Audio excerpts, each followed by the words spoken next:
Bienvenue sur le Courrier du Cœur. Je suis Tina Carr, votre hôte, votre coach et confidente.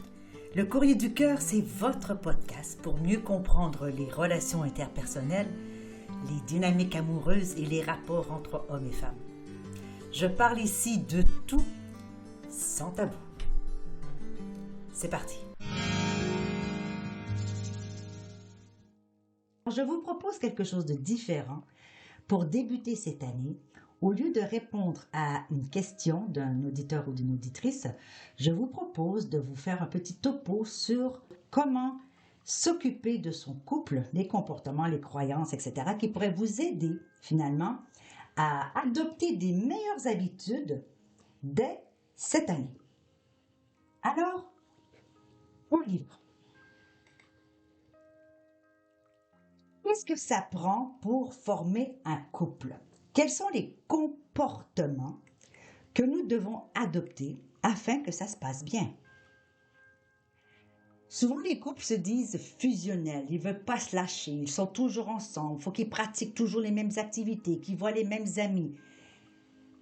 Et leur vie antérieure au couple disparaît complètement. Eh bien, moi, je vous dirais que c'est une erreur. C'est-à-dire que dans un couple, il faut laisser de la distance. Laissez l'autre aller faire ses activités, laissez l'autre aller voir ses amis, laissez l'autre dormir jusqu'à midi s'il a envie. Bref, laissez l'espace et la distance pour que l'autre personne de votre couple, tout comme vous d'ailleurs, puissiez justement avoir cet espace qui vous appartient, respirer un peu et mener votre vie d'individu, autonome et indépendant. Un autre comportement très facile finalement, mais qui semble compliqué pour beaucoup, c'est-à-dire de s'intéresser à l'autre. S'intéresser à l'autre, c'est pas juste dans le moment où est-ce qu'on flirte et qu'on séduit et qu'on essaye d'avoir quelqu'un dans sa vie. S'intéresser à l'autre, c'est un mouvement constant, c'est-à-dire que on s'intéresse à ses idées, à ses activités, à ce qu'il pense, à ses opinions, à son jugement. Qu'est-ce qu'il pense de la politique, de l'histoire, de la littérature, peu importe. S'intéresser à ce que l'autre aime. Comme ça, vous aurez un point de partage, un point de discussion. Et si vous ne connaissez pas le sujet, tant mieux, vous allez apprendre des choses aussi. Lâcher prise, c'est-à-dire qu'il y a des choses dans un couple parfois qu'on ne peut pas régler. Des choses en plus qui sont souvent des pacotilles, qui enquiquine tout le monde et qui fait en sorte que le couple s'effrite, s'agace l'un l'autre et que finalement on se dit je serais quand même mieux tout seul.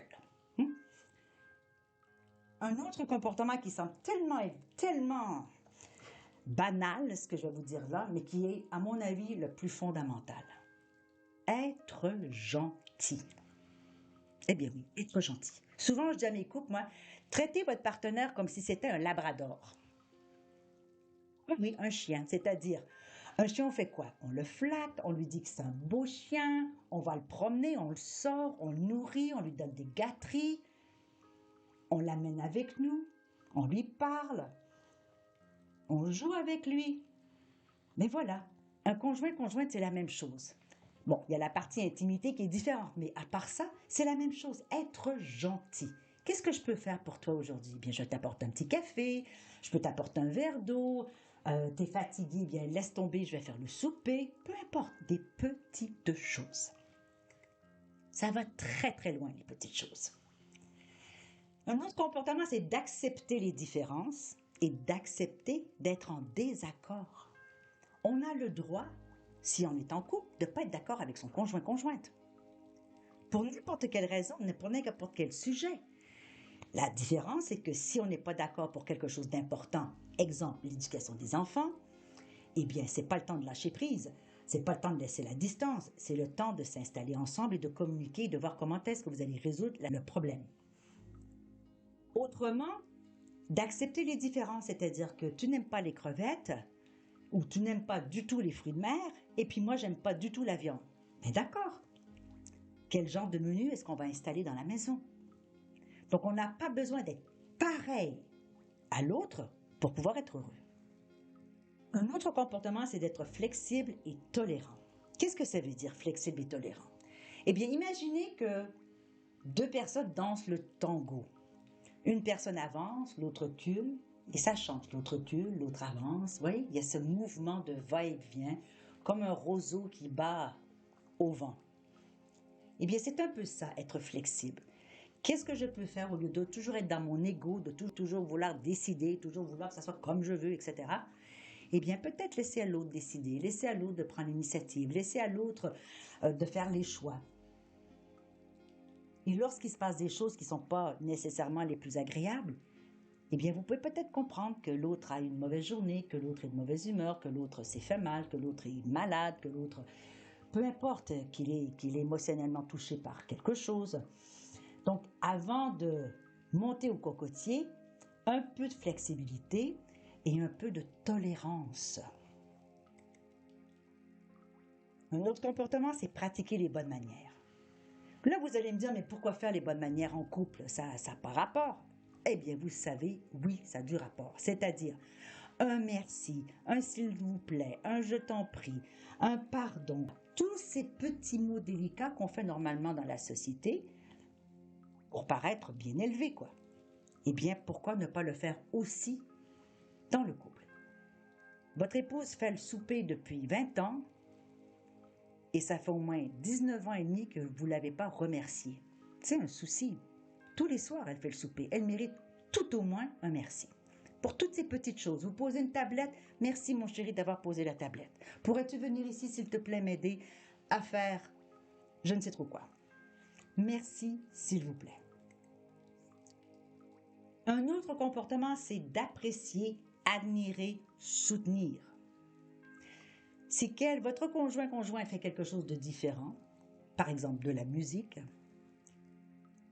apprenez à l'apprécier. Même si vous n'êtes pas musicien, même si vous n'aimez pas vraiment son style musical, appréciez peut-être même juste le fait de le voir heureux de faire de la musique.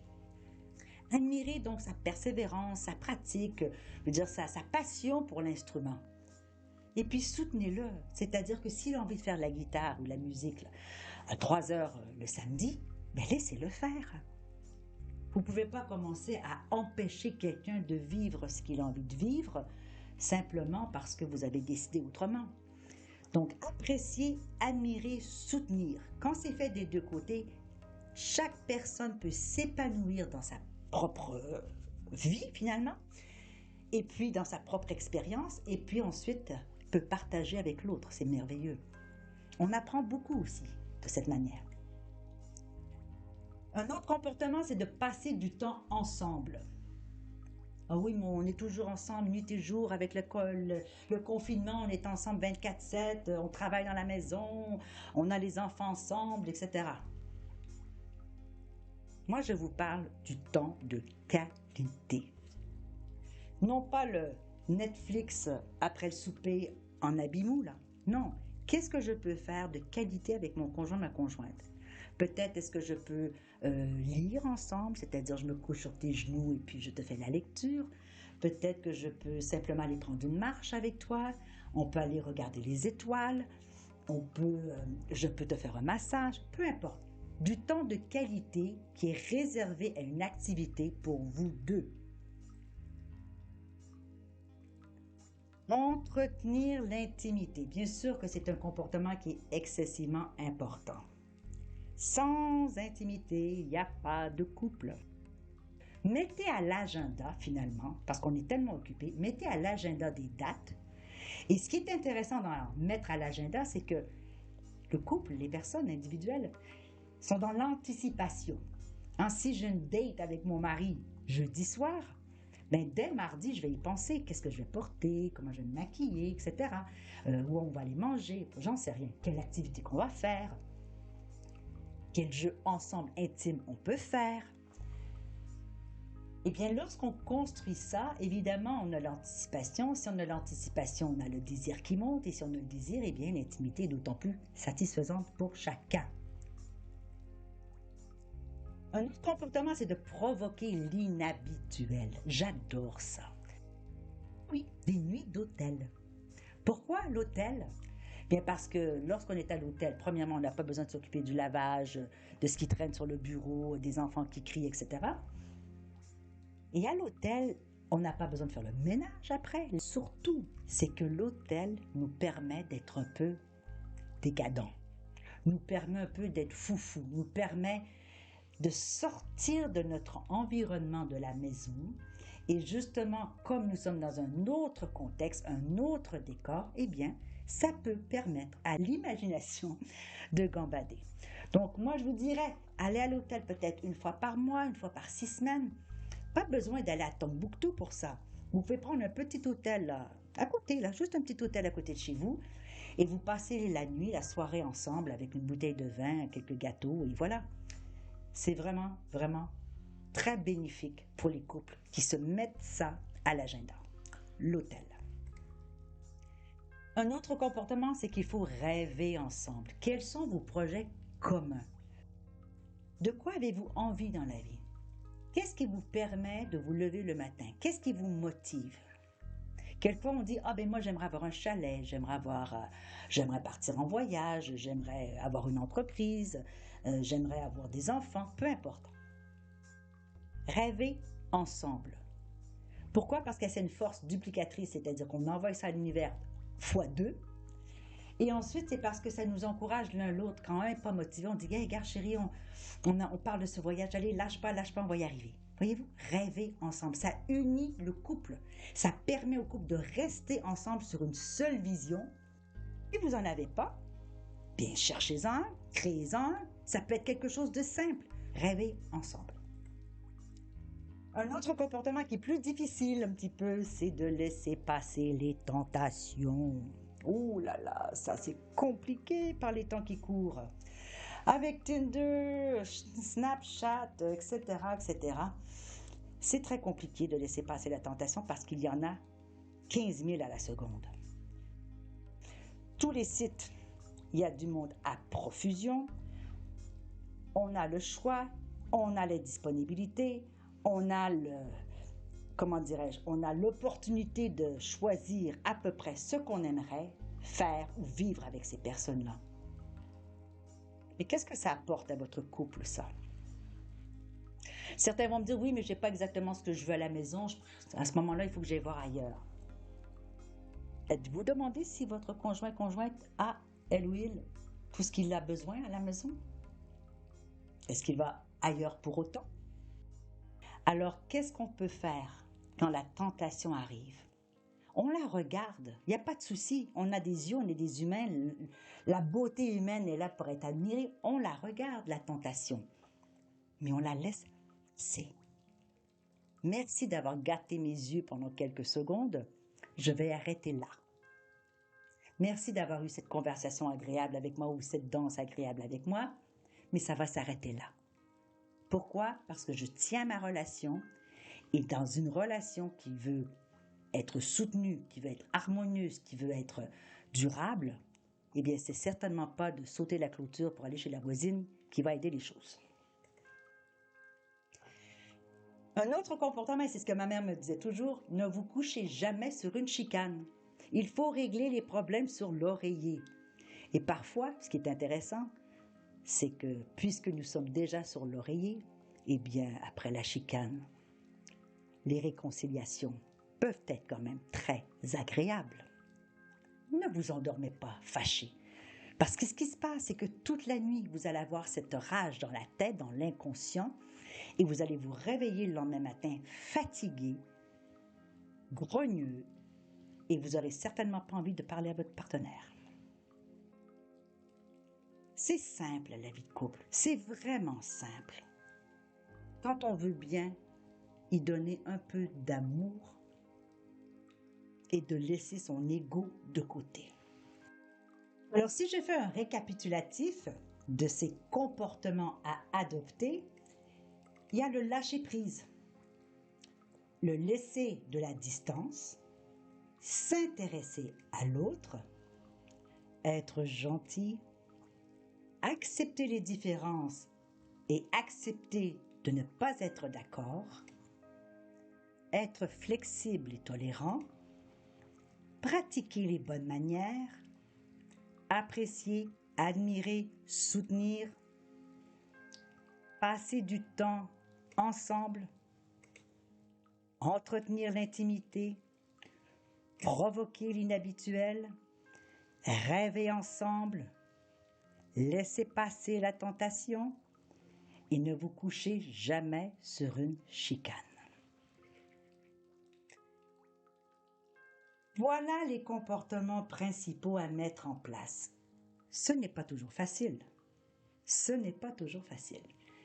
Mais quoi qu'il en soit, petit à petit, chaque jour, si vous implantez comme ça ces nouveaux comportements, vous allez voir que votre année 2022 va être complètement différente que l'année passée.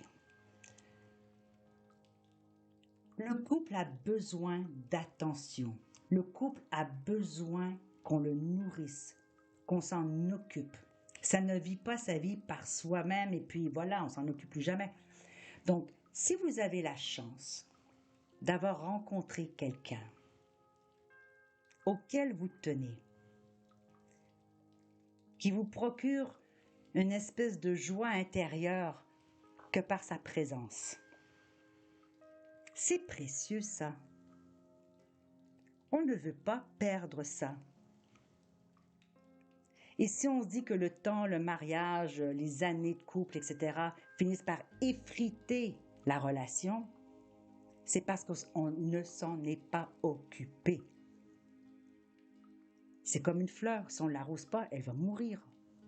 C'est la même chose pour un couple. Alors je me répète, mais les gens deviennent paresseux, on verra plus tard, et on reporte à demain la possibilité de vivre en harmonie avec son partenaire. Et vous allez voir que de jour en jour, ça va s'améliorer et vous allez vous rendre compte que votre partenaire va vous regarder aussi avec des yeux complètement différents parce qu'il va avoir retrouvé souvent ce que les couples me disent avoir perdu, c'est-à-dire cette complicité, cette magie qu'il y a entre deux personnes lorsqu'elles s'aiment. En dehors de la passion, en dehors de la romance, en dehors de tout ceci, deux individus qui ont choisi de vivre ensemble et de développer leur couple dans le temps. Nous voilà à la fin de cet épisode du Courrier du Cœur. Merci d'avoir été là et d'avoir partagé ce moment avec moi. J'espère que vous y avez trouvé de la valeur. Si vous ne l'avez pas déjà fait, eh bien, je vous invite à vous abonner à ce podcast afin de manquer aucun épisode. Et vous pourriez, par la même occasion, si le cœur vous en dit, écrire un commentaire ou laisser une appréciation avec quelques étoiles. Alors, je vous retrouve dans un prochain épisode du Courrier du Cœur. Mon nom est Tina Carr, je suis votre hôte, votre coach et votre confident. À bientôt.